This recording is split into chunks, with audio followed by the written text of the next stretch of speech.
हरे कृष्णा।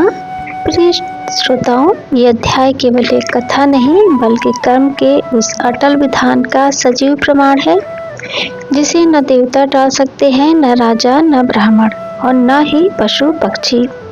इसी सत्य को प्रकट करते हुए प्रेत पथिक से कहने लगा कि हे पथिक, तुम जानना चाहते हो कि मैंने सारस के वचन कैसे सुने? तो ध्यान से सुनो। इस वन में कोहरा नाम की नदी पर्वत से निकलती है और भटकते भटकते जब मैं उस नदी के तट पर पहुंचा तो अत्यधिक थकावट से वहीं बैठ गया। तभी लाल मुख, तीखे दांत और चंचल स्वभाव वाला एक विशाल वानर वृक्ष से उतरकर वहां आया जहां एक सारस शांत भाव से सो रहा था। उस वानर ने बिना किसी कारण उस सोए हुए सारस को पैरों से कसकर पकड़ लिया। अन्य पक्षी भय से उड़ गए, पर वह सारस वही भयभीत होकर विलाप करने लगा।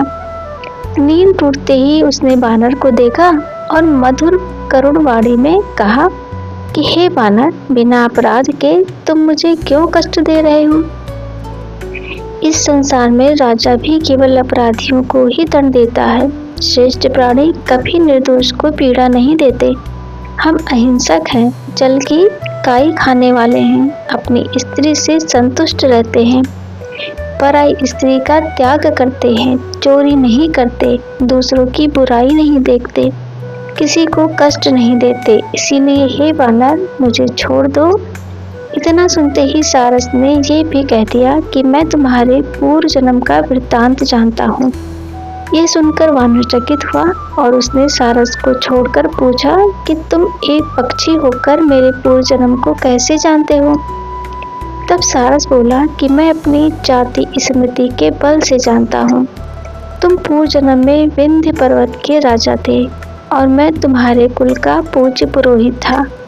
राजा होकर तुमने अपनी प्रजा को पीड़ा दी, विवेकहीन होकर अत्यधिक धन संग्रह किया, प्रजा की पीड़ा ही तुम्हारी अग्नि बनी और उसी अग्नि में तुम पहले ही जल चुके थे।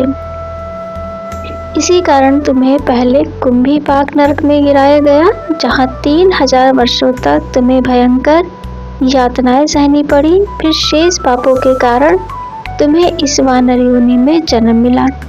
इतना ही नहीं, पूर्व जन्म में तुमने एक ब्राह्मण के बाग से बलपूर्वक फल लूटे थे और उसी पाप के कारण आज तुम वनवासी बने हो। ये सुनकर वानर ने प्रति प्रश्न किया कि यदि तुम इतना जानते हो तो ये भी बताओ कि तुम स्वयं सारस क्यों बने?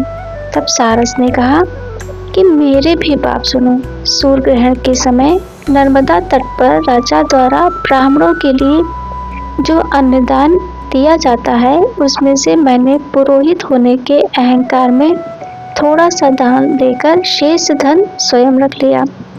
ब्राह्मणों के द्रव्य का अपहरण करने के कारण मुझे पहले कालसूत्र और फिर रक्त कर्दम नरक में डाला गया, जहां 3000 वर्षों तक कीड़े, पीप और रक्त की असहनीय यातना भोगनी पड़ी।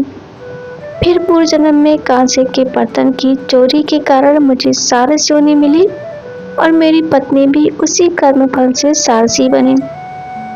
इसके बाद सारस ने भविष्य का रहस्य खोलते हुए कहा कि आगे चलकर मैं, तुम और मेरी पत्नी हंस योनि में जन्म लेंगे, फिर गौ योनि में और अंततः दुर्लभ मनुष्य जन्म प्राप्त करेंगे, जहां मनुष्य को ही पाप और पुण्य दोनों करने का अवसर मिलता है। यही कारण है कि ये संसार शिव की माया से मोहग्रस्त है और केवल वेदांत को जानने वाले योगी ही कर्म के इस जाल से मुक्त हो पाते हैं। बड़े बड़े महात्मा भी कर्म फल को टाल नहीं सकते। उपाय और बुद्धि से भी इसका नाश नहीं होता। इसीलिए धैर्य रखकर धर्म का आश्रय लेना ही एकमात्र मार्ग है।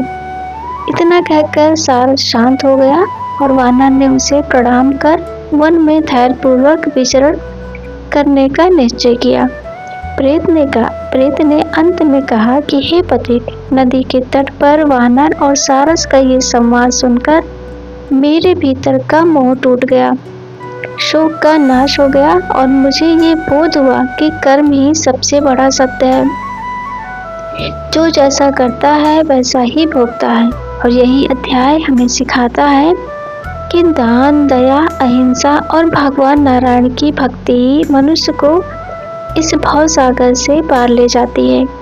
इसीलिए हे श्रोताओं, इस कथा को केवल सुनकर न छोड़ें, बल्कि अपने जीवन में उतारें, क्योंकि जो आज बोया जाएगा वही कल काटना पड़ेगा, और नाम स्मरण ही वह नौका है जो कर्म की प्रचंड धारा से पार उतार देती है। हरे कृष्णा, जय श्री विष्णु। तो फिर मिलते हैं अगले वीडियो में, तब तक के लिए जय श्री कृष्णा दोस्तों।